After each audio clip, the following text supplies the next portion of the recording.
Vatan içi ve sirtidagi Shvetsiyadagi barliq Sharq Turkistonliklar hammalariga Allohning go'zal salomini yo'llayman. Assalomu alaykum va rahmatullohi va barakatuh. Bugungi Ro'za-Hayit oyimi munosabati bilan har qaysilaridan samimiy hol so'rayman va hammalarininki Ro'za-Hayit oyimlarini Shvetsiya Uyg'ur Ma'arif uyushmasi, Taklamakan Islom Madaniyat Markazi, Yoshlar ona til markazi, Sharq Turkiston tashviqot markazi qatorliq Shvetsiyada mavjud bo'lgan barliq tashkilotlar nomidan, oilam nomidan, o'zim nomidan tabriklayman. Alloh bu yillik g'urbatda o'tgan Ro'za-Hayit oyimlarini qutlug' qilsin, ko'ngillarni xotirjam, qalblarini xushal, tanlarini sog'lom qilsin. Amin. Allah mallarına bereket versin. Allah bu Xitay virusundan ibaret balayı afetten hemimizni pat arada kutuldursun. Dünya halkını bu balayı afetten kutuldursun. Amin.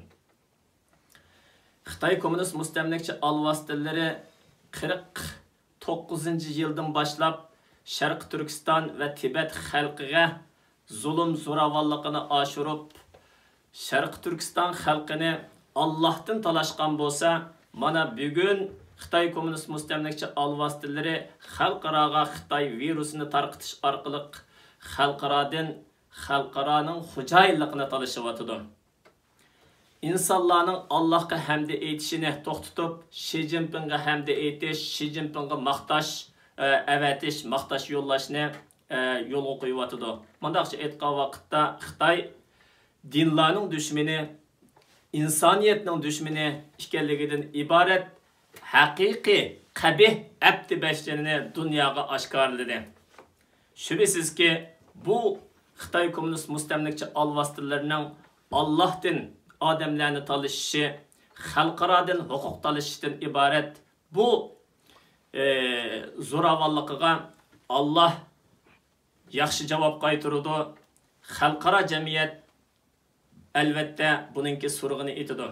Biz Sharq Turkiston xalqi, Tibet xalqi vatanimizni Xitoyga tatqizib qo'ygan bir millat bo'la sifatimiz bilan tashkilotlar xalq mo'riga tirab, mana mushu oltindek kelayotgan fursatdan yaxshi foydalanib, pat arada inshaalloh vatanimizninki mustaqilligini, ozodligini qo'limizga olamiz. Bundaq desek, bugun bo'lamdi, ati bo'lamdi, qachon bo'ladi deyishinglar mumkin. Xuddi kechining kunduzi bo'lgandek, qishning yezi bo'lgandek, bu zulm zo'ravonlikning intihosi oxirlashishi bo'ladi. Bu ketishidan qaraganda Xitoy Kommunist mustamlikchi alvastillari Allohga jang e'lon qildi. Xalqaro jamiyatga jang e'lon qildi. Xalqaro jamiyatdan huquq talashdi. Allohdan insonlarni talashdi. İlohiyat davası qildi.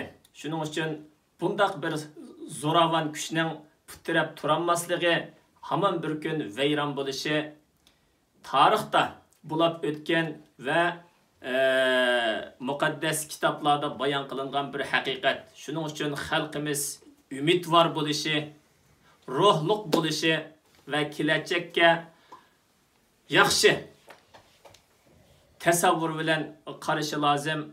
Men bu munosabat bilan xalqimizdan yana bir qatim ahvol so'rayman va yana bir qatim kurashkicha Allohga omonat qilaman. Vassalomu alaykum va rahmatullohi va barakatuh.